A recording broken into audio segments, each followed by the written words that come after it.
Welcome back to No Apologies Necessary. Hope you guys have enjoyed the ride so far.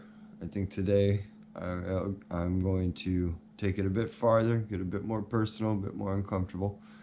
But it's just a kind of a teaser of how I would like this YouTube channel to go.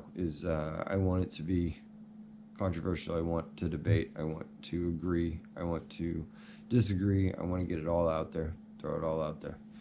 And so today last episode I talked about the electoral college and what that kind of meant.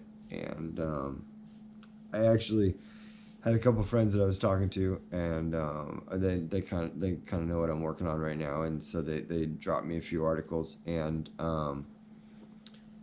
as a side note to the last episode, is that I learned that the Electoral College was founded after the Civil Revolution, and it was to appease the southern states that um, had a higher population, but a lower population of voters because the slaves didn't count as voters, but they counted as population. So you can check out the articles, Google it, whatever, research it. But there's a lot of stuff out there that talks about how um, racially charged the idea of having an electoral college was. Okay, sorry, that's my dog. He's whining. He's not getting enough attention. 100-pound, half German Shepherd, half Lab. That is a giant baby. Anyway, so that I think that there's something to be said about like where the origins are of the things that we practice, the things that we stand up for, things that we fight against, fight for. Um, and there's a lot of that going on right now in our modern society. And I do want to get into gender and sexuality, racism, race, uh, religion, just all of that.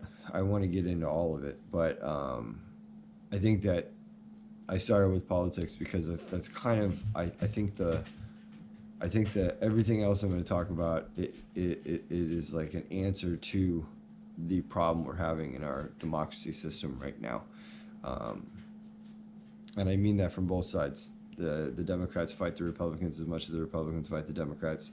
It's just a very 50-50 war that really can't be won unless everybody comes together. Um,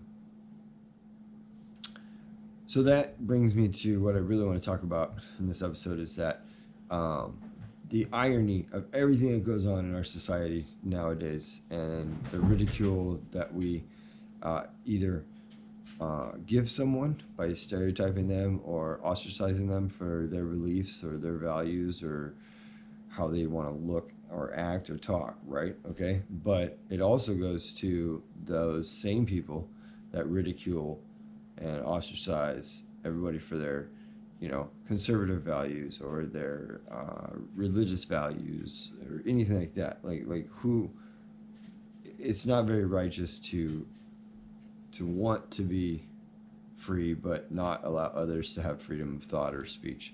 Um, so that what I'm really saying is that if we really think about why we are United States citizens, why there is a United States of America, is because a bunch of people said that they were tired of having a king, a monarch system, that unless you are of the blood of the family, you have no hope of really going anywhere other than what you were born into.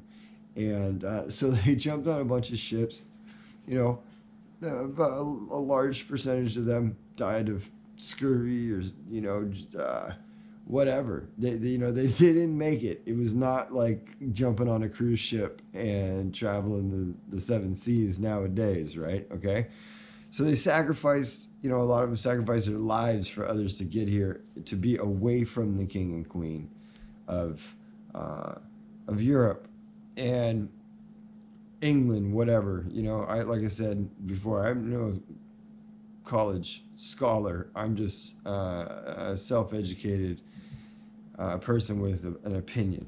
Agree or disagree, doesn't matter to me. But we all came here, our ancestors came here to free themselves, to have the right to vote, for the people, by the people, right? Okay, well, I mean, how far have we gotten from that based on what I talked about with the Electoral College and also what votes matter, when they matter? And then, now we're really looking at the fact that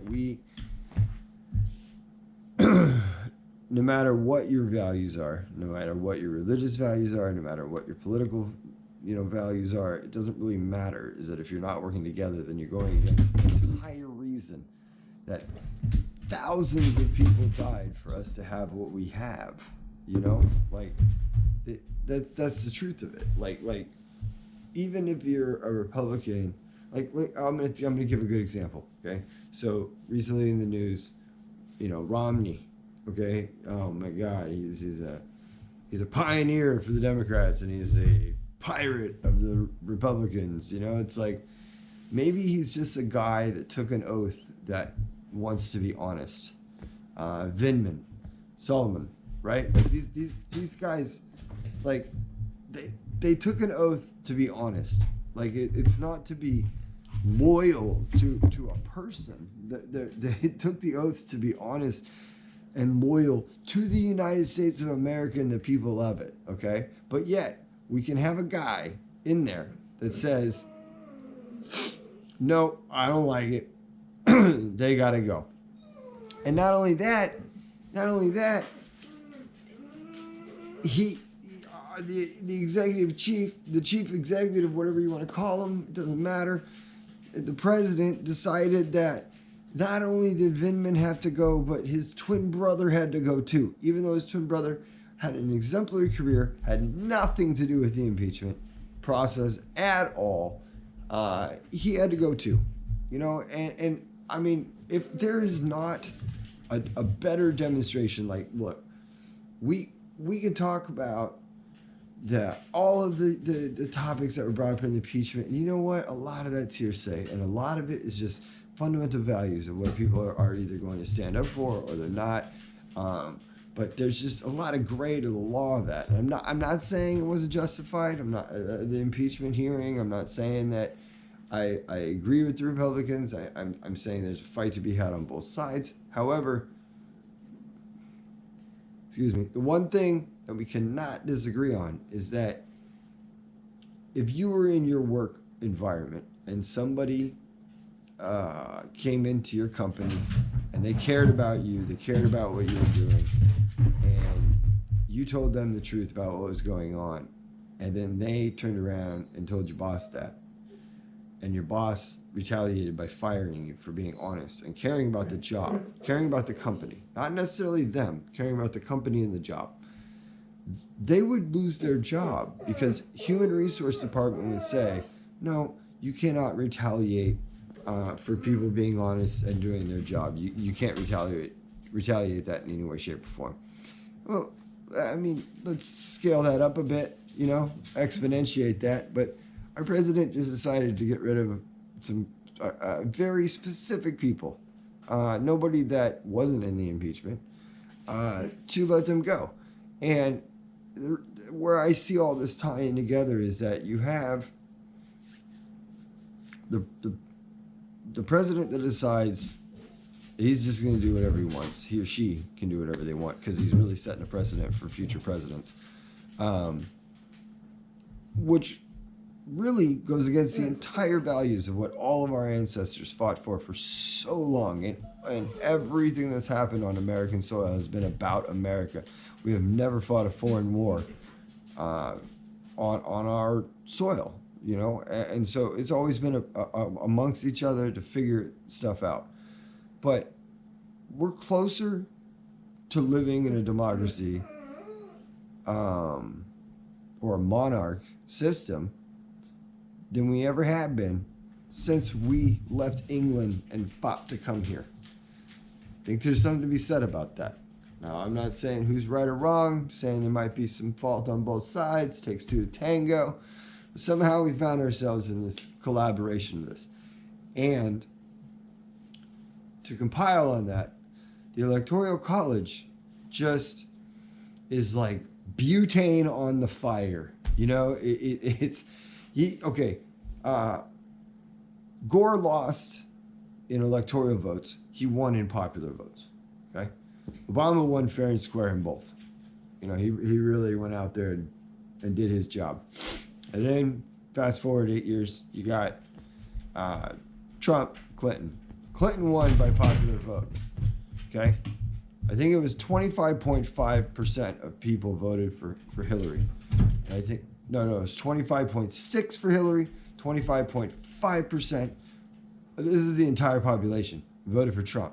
That means that there's like a little less than 50% of people out there that didn't even vote. So either way, had Hillary won or Trump won, only a quarter of the United States voted. However, no matter what, the Electoral College voted for the person that did not receive the popular vote. So, you know, it's just stuff to consider. Just stuff to consider. Like I said, I'm always open for comments. Let's get into it. Whether it be a minute detail or a big picture, whether you agree, disagree, it doesn't matter to me. I want to talk about it. I want to create just an area where we can all just talk about it and nobody. It's only the debate. It's not personal. It's not about who you are, who I am. We're talking about just fundamentals, talking, rapping. But there's some stuff moving on around here, you know, and we gotta talk about it. We gotta figure it out. My dog is whining like crazy because I'm not paying attention to him. Please ignore that, or if not, then turn it up. But either way. Next time, next episode, I want to get into more of more touchy categories: race, religion, sexuality, gender. Not because I want to attack it, because I want to isolate and reel in what I'm talking about with all of these things about people working together. Is that I think that we stereotype ourselves into groups on our own without anybody else doing it. And I think it's a matter of our level of acceptance, whether it be in our family environment, in our social environment, or educational environment, work environment. It doesn't really matter. There's a level of acceptance that people feel they need to stand out for but we'll get into all that, and you know, like, and prior to that episode, if you reach out comments, I'd be more than happy to elaborate on some of the questions or comments that I would get at the end of the next episode. So, catch you all later. Hope you guys have a stellar day, stellar night, and yeah, we'll talk again. Out.